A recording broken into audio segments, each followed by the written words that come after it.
So you want to build a gaming PC that costs $30,000? Well, this video is for you. Oh yeah, that video definitely needs an update.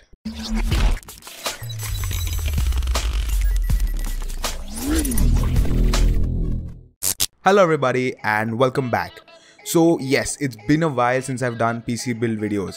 You could almost say that we're bringing back the PC build videos. It's like a season 2. So my 30,000 rupee PC build was probably the most popular video, not just the PC build but like an overall popular video. So I thought why not start with that again. So since the games have gotten better, our hardware also has to get better, which means it's also slightly expensive. So you probably know from the title that this is now the 35,000 rupee PC build. So yes, it's a little more expensive, but trust me, the extra investment will definitely be worth it. As always, don't forget to watch till the end of the video because I will add gameplay benchmarks to show you how this PC will perform. So without any further ado, let's get straight to the parts. So for our processor, we're using the Intel Pentium G4560. So this processor is an upgrade from the previous generation G4400. Now, although like its predecessor, this is also a dual core, but this is hyper-threaded, which means it can actually compete with the i3 from the 6th generation. As things stand right now, this CPU is probably the best budget CPU. I know that AMD is launching the Ryzen line, but we've not even seen the R5 series yet, which is probably meant to compete the Intel i5 line. Then there'd probably be an R3, and we don't even know if AMD will make a Ryzen to compete with the Pentium series. Even if it does, we don't know when it'll come, but as of now, this is definitely the best budget CPU, hands down. So obviously, to house the processor, you need a motherboard. For that, we're using the Gigabyte GA-H110M-S2. So this motherboard has been part of most of my builds because it is really reliable. In fact, I am personally using it in my own gaming rig. And I don't know what to say, it is just perfect. It has everything you need. It has USB 3.0, it has SATA 6, everything you need in a motherboard is there. Now I do need to warn you that since this is a 7th generation processor, you may have to update the BIOS on this motherboard. I think now Gigabyte has updated the BIOS to support these, but please check with the seller once before you pick it up. For our RAM, we're going with the Corsair Value Select 8GB DDR4 2133 MHz RAM. Now RAM prices have been on an absolute rise in this past few months, you could say. So we could go for some other brand, but they would be really expensive, and I don't think the brand of a RAM really makes a difference. And again, Corsair is a very renowned brand. Now by no means is this RAM cheap, but I don't think you'll see any performance difference even if you buy a more expensive one. For our storage, again we're going with the very reliable Western Digital Blue 1TB hard drive. Again, I am using this in my personal rig. It is absolutely amazing. It is the best hard drive you can probably buy in this budget. It runs at 7200 RPM and it gives you 1 TB of storage.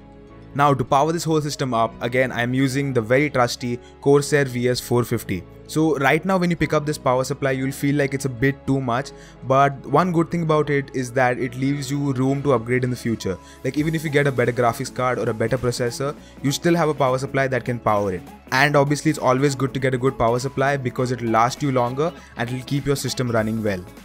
To house all of our parts, we're using a cabinet from Circle. This is the Circle CC819. It is the black and red variant. So it definitely looks beautiful, not just from the outside but also the inside. Also it's really roomy, so you can fit even big graphic cards in there. And it also comes with 2 LED fans, so it should keep your system fairly cool and also dust free. And the last best part of the build, the graphics card. Here we're using the Nvidia GTX 1050 Ti from Zotac.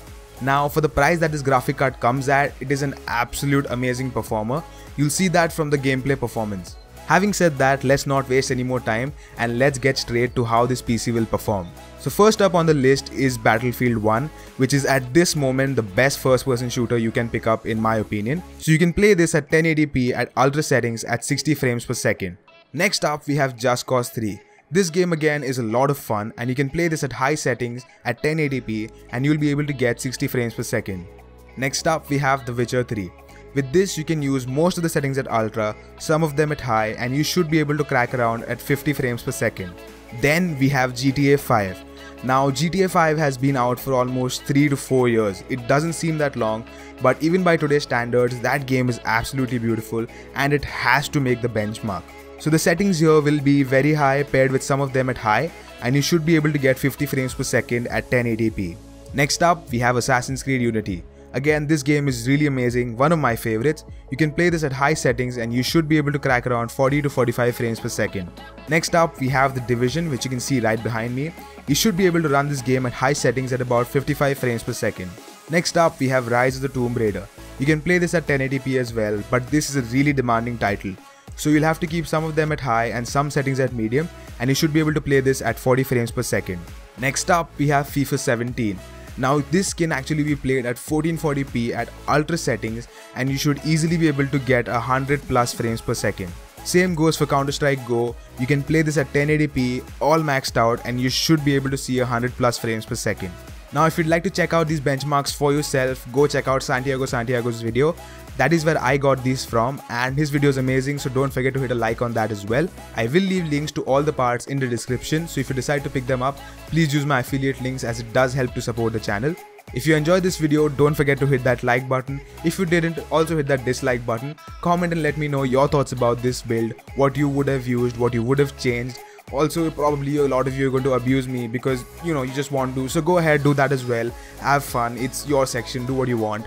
But definitely do not forget to subscribe for more videos because some amazing content is coming your way. Until next time, goodbye.